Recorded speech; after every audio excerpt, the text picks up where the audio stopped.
Bapak, Ibu, Saudara sekalian, Shalom Alaikum, salam sejahtera dalam kasih Tuhan Yesus Kristus.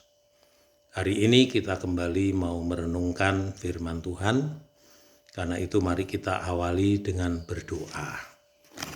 Haleluya. Bapa kami yang di sorga, dalam nama Tuhan Yesus Kristus, kami kembali datang menghampiri takhta kemurahan-Mu ya Allah.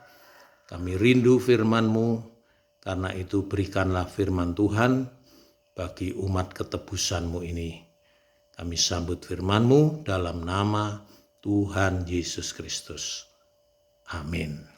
Saudara-saudara sekalian, marilah kita membaca firman Tuhan yang tertulis di dalam surat 2 Korintus pasal yang keempat.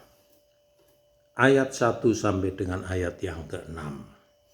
2 Korintus pasal 4 ayat 1 sampai 6, demikian bunyinya. Oleh kemurahan Allah, kami telah menerima pelayanan ini, karena itu kami tidak tawar hati. Tetapi kami menolak segala perbuatan tersembunyi yang memalukan. Kami tidak berlaku licik dan tidak memalsukan firman Allah.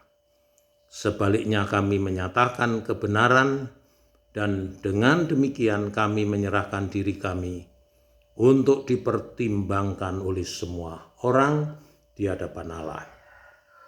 Jika Injil yang kami beritakan masih tertutup juga, maka ia tertutup untuk mereka yang akan binasa, yaitu orang-orang yang tidak percaya, yang pikirannya telah dibutakan oleh ilah zaman ini, sehingga mereka tidak melihat cahaya Injil tentang kemuliaan Kristus yang adalah gambaran Allah. Sebab bukan diri kami yang kami beritakan, tetapi Yesus Kristus sebagai Tuhan dan diri kami sebagai hamba-Mu karena kehendak Yesus. Sebab Allah yang telah berfirman, dari dalam gelap akan terbit terang, Ia juga yang membuat terangnya bercahaya di dalam hati kita, supaya kita beroleh terang dari pengetahuan tentang kemuliaan Allah yang nampak pada wajah Kristus. Saudara-saudara sekalian, Rasul Paulus pertama-tama menyatakan bahwa beliau selalu menyatakan kebenaran apa adanya. Ya, jadi sebagai seorang hamba, beliau melaksanakan tugas memberitakan kebenaran sebagaimana mestinya. Tidak memanipulasi, tetapi menyatakan kebenaran itu sebagaimana yang diperintahkan oleh Tuhan. Jadi tidak ada upaya untuk menyenangkan orang lalu menutup-nutupi kebenaran, tidak.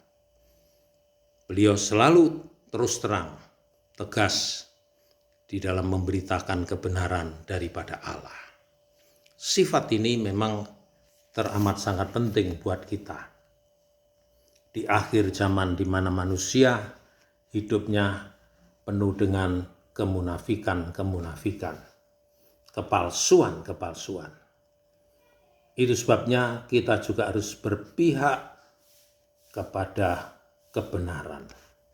Katakan ya itu ya, dan katakan tidak itu tidak. Tidak boleh ada kompromi, karena itu berarti kita sudah menyimpang dari kehendak daripada Tuhan. Saudara-saudara sekalian, itu sebabnya ketika Rasul Paulus memberitakan Injil kasih karunia Allah dengan terus terang, dengan kuasa dan keberanian ilahi, ya, kepada semua orang, tidak berarti lalu semua orang langsung menerima dan percaya. Tidak, saudara-saudara. Sebab pada kenyataannya ada orang yang percaya, menerima, bertobat, tapi tidak sedikit orang yang menolak dan melawan. Ya. Dalam hal ini, dengan tegas dikatakan bahwa kalau orang menolak Injil kasih karunia Allah, ya, yang diberitakan oleh Rasul Paulus, maka itu karena orang sudah diisi pikiran dan hatinya dengan berbagai macam bentuk penyesatan.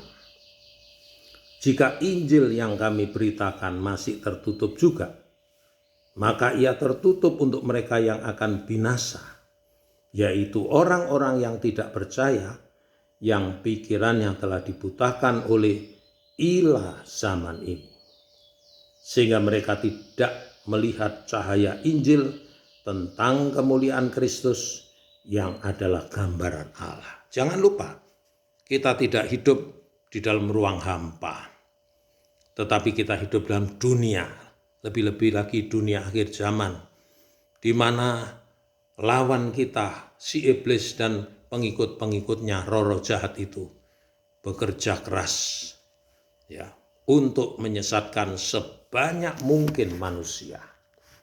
Seperti yang Tuhan Yesus katakan, iblis itu bapak pembohong.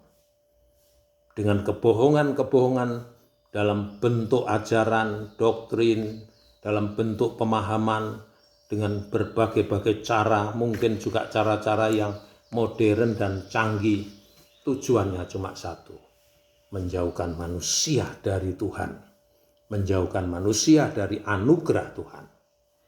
Sehingga ketika Injil kasih karunia itu diberitakan,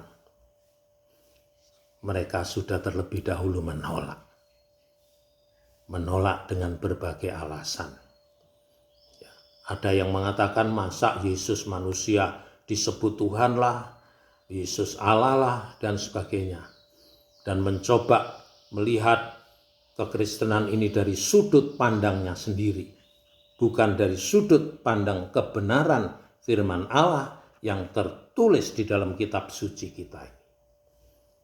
Tapi saya percaya itu semua adalah pekerjaan dari kuasa kegelapan yang akan menyesatkan manusia dan membutakan manusia supaya manusia tidak bisa melihat cahaya kemuliaan Allah dalam wajah dari Kristus, yaitu firman Allah yang menjadi manusia, saudara-saudara. Nah, ini yang perlu kita waspadai. Jangan sampai kita yang sudah menerima kebenaran tertipu oleh muslihat iblis, lalu kita dijauhkan dari kasih karunia daripada Allah. Saudara-saudara sekalian, kenapa Injil ini begitu penting? Ya, bahkan di dalam 2 Korintus 4 ini ayat yang ke-7 dikatakan, tetapi harta ini kami punyai dalam bejana tanah liat, supaya nyata bahwa kekuatan yang melimpah-limpah itu berasal dari Allah, bukan dari diri kami sendiri. Perhatikan saudara-saudara, Rasul Paulus menggambarkan Injil itu harta yang tidak ternilai. Injil kasih karunia Allah itu, firman Kristus itu harta yang tidak ternilai, ya, yang dikaruniakan kepada manusia supaya manusia jangan binasa, saudara-saudara.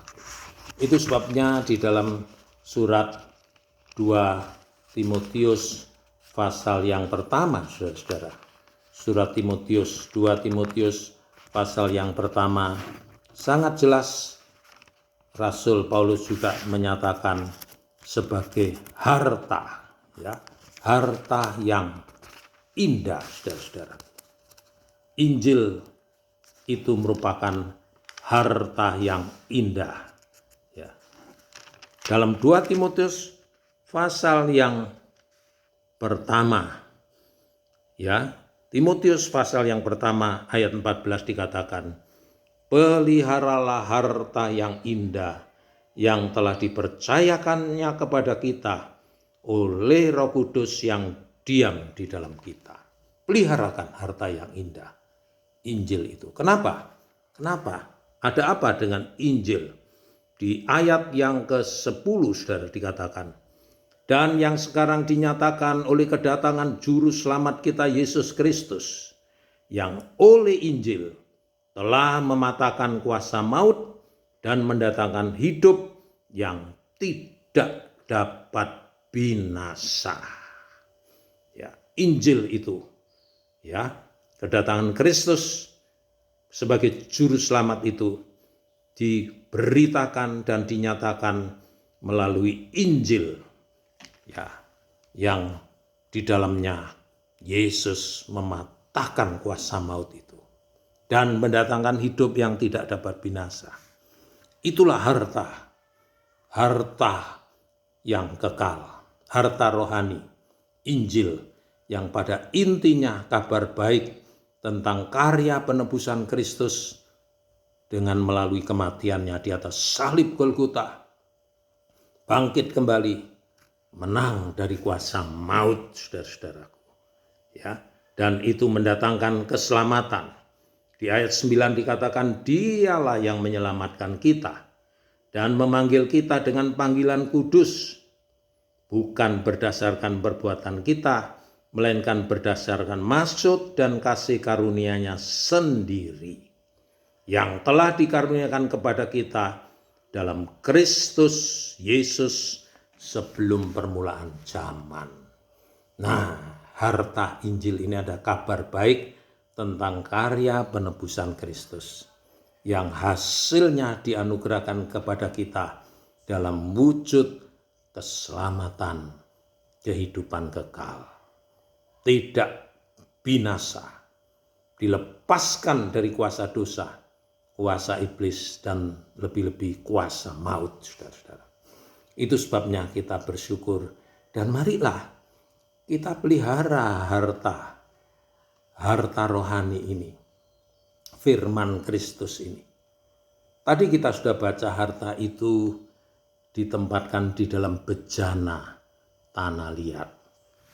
Bejana tanah liat ini bicara tentang kehidupan kita, kehidupan manusia kita ini, daging darah kita, seluruh keberadaan kita ini tidak lebih seperti bejana tanah liat yang rapuh, saudara-saudara, yang lemah. Kita harus menyadari hal ini. Tapi walaupun kita bejana tanah liat yang rapuh dan lemah, di dalamnya sudah dikaruniakan harta yang mahal. Firman Kristus, ya, Injil kasih karunia yang menyelamatkan. Itu sebabnya di dalam surat Korintus yang pertama pasal 1 ayat yang ke-18 dikatakan, ya, 1 Korintus pasal yang pertama ayat 18, sebab pemberitaan tentang Injil memang adalah kebodohan bagi mereka yang akan binasa, tetapi bagi kita yang diselamatkan, pemberitaan itu adalah kekuatan Allah. Di sini kita melihat bahwa harta rohani Injil keselamatan ini, luar biasa, tidak ternilai. Untuk orang yang menolak itu kebodohan memang, ya, mungkin karena dia sok pinter pakai logika, ya, akhirnya bodoh, tidak bisa menerima karunia Allah itu. Tapi bagi saudara dan saya, ya, Injil itu kasih karunia Allah yang luar biasa, yang menyelamatkan, ya. Injil itu menyelamatkan. Injil menjadi kekuatan Allah dalam kehidupan kita. Nah, karena itu saudara-saudaraku, mari kita pelihara harta rohani ini, karena ini ada harta yang indah. Dalam surat Timotius dikatakan, peliharalah harta yang indah ini oleh Roh Kudus. Kita lemah. Kita cuma bejana tanah liat. Kita tidak bisa merawat, ya, memelihara, ya, karena begitu rapuhnya kita. Tetapi Roh Allah sudah dikaruniakan dalam kehidupan orang yang percaya, bertobat dan menerima Kristus di dalam kehidupannya. Dia dimeteraikan oleh Roh Kudus menjadi milik Allah. Dan Roh Kudus berkarya dalam kehidupan orang percaya. Karena itu kita memeliharanya itu oleh Roh Kudus. oleh Roh Kudus. Roh Kudus dikaruniakan untuk menyertai kita, untuk menolong kita, untuk membimbing kita di dalam segala kebenaran. Sesuai janji Tuhan, aku akan mengirim penolong yang lain. Ya, itulah roh kebenaran. Roh kebenaran, Roh Kudus akan mengajar kita, akan mengingatkan kita kepada kebenaran. Kalau kita buka hati untuk karya Roh Kudus dalam kehidupan kita, dengan terus bertekun dan membangun kehidupan rohani dalam persekutuan di bawah kaki Tuhan melalui firman dan Roh Kudus, maka harta yang indah dan yang mahal ini akan terawat, terpelihara sampai Tuhan datang. Itu sebabnya, ya, jangan ada sesuatu yang menghalangi untuk kita terus memelihara harta yang indah dalam kehidupan kita masing-masing. Karena itu mari kita semakin mendekat kepada Tuhan. Karena dari situlah harta itu kita peroleh. Jadi mari kita kembali pada pemberi harta itu, yaitu Allah yang kasih adanya, yang mengaruniakan putranya yang tunggal, supaya barang siapa yang percaya kepada Dia tidak binasa, melainkan beroleh hidup yang kekal. Tuhan memberkati saudara dan saya pagi hari ini, dan mari kita berdoa. Terima kasih Bapa yang di sorga untuk firman Tuhan pagi hari ini. Kami bersyukur, biarlah firman-Mu menetap di dalam kehidupan kami masing-masing. Bahkan firman Tuhan mengerjakan dalam hati kami masing-masing untuk kami mempunyai semangat memelihara harta yang indah yang Engkau telah karuniakan kepada kami. Firman Kristus itulah Injil kasih karunia yang menyelamatkan. Terima kasih Bapa. Terima kasih. Kami mohon doa ini dalam nama Tuhan Yesus Kristus. Saudara, angkat tangan dan tadakan ke atas serta terimalah rahmat, berkat, dan anugerah dari Allah Bapa, cinta kasih, pengorbanan Kristus Sang Putra, bahkan persekutuan Roh Kudus mulai saat ini sampai Maranatha. Kristus datang sebagai Raja di atas segala raja, mempelai pria dari sorga, menyambut gerejanya yaitu saudara dan saya. Dalam berkat nama Tuhan Yesus, semua yang percaya katakan, amin. Puji Tuhan, saudara-saudara.